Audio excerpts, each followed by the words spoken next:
काम आने का नहीं है, हर एक जुदा हो जाएगा। काम आने का नहीं है, हर एक जुदा हो जाएगा। बल्कि हर उज्ब दुश्मन जानो का हो जाएगा। কবি বলেন, যখন মানুষ কবরের মধ্যে চলে যাবে, কি বলে তার হাত, কি বলে তার মুখ, কি বলে তার চোখ, কি বলে তার পা, প্রত্যেকটা অঙ্গ প্রত্যঙ্গ তার কলবের অর্থাৎ তার জানের বিপরীত হয়ে যাবে। কিয়ামতের ময়দানে প্রত্যেক কিছু আমার জানের বিরুদ্ধে বলবে। বলবে, আয় আল্লাহ, এই হাত দিয়ে আমি অত্যাচার করতে চাই নাই। হাত বলবে, আমি অত্যাচার করতে চাই নাই, এই মানুষটা আমার মাধ্যমে অত্যাচার করিয়েছিল। হাত আমার বিরুদ্ধে চলে গেল। চোখ বলবে, মাওলা, আমি কোনোদিন খারাপ কিছু দেখতে চাই নাই, কিন্তু এই মানুষটা আমাকে এই চোখ দিয়ে খারাপ কাজ দেখালো, সেটাও আমার বিরুদ্ধে চলে যাবে। পা বলবে, আমি হেঁটে হেঁটে যেতে চাই নাই, পাও আমার বিরুদ্ধে চলে যাবে।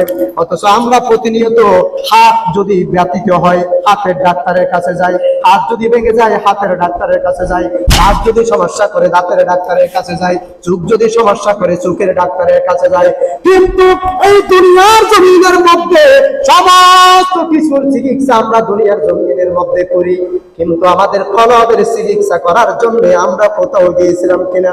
এবার আপনি জিজ্ঞেস করবেন, হুজুর, হাতের ডাক্তার আছে তো আমরা জানি, চোখের ডাক্তার আছে তো আমরা জানি, দাঁতের ডাক্তার আছে তো আমরা জানি, নাক কান গলার ডাক্তার আছে তো আমরা জানি, কিন্তু কলবের ডাক্তার কোথায় গেলে পাওয়া যাবে? অথচ হাদিস শরীফের মধ্যে পাওয়া যায়, কলবের ডাক্তার হলো আল উলামা ওয়ারাসাতুল আম্বিয়া। উচ্চ আওয়াজে বলুন না সুবহানাল্লাহ। কলবের ডাক্তার কোথায়? আল উলামা ওয়ারাসাতুল আম্বিয়া। কলবের ডাক্তার হলো হক্কানি রব্বানি আলেমগণ, কলবের ডাক্তার হলো হক্কানি রব্বানি মুর্শিদগণ, কলবের ডাক্তার হলো হক্কানি রব্বানি পীর মাশায়েখগণ। তাদের কাছে গেলে কলব শুদ্ধ হয়, আর এমনি বিভিন্ন ডাক্তারের কাছে গেলে এই বডিটা শুদ্ধ হয়।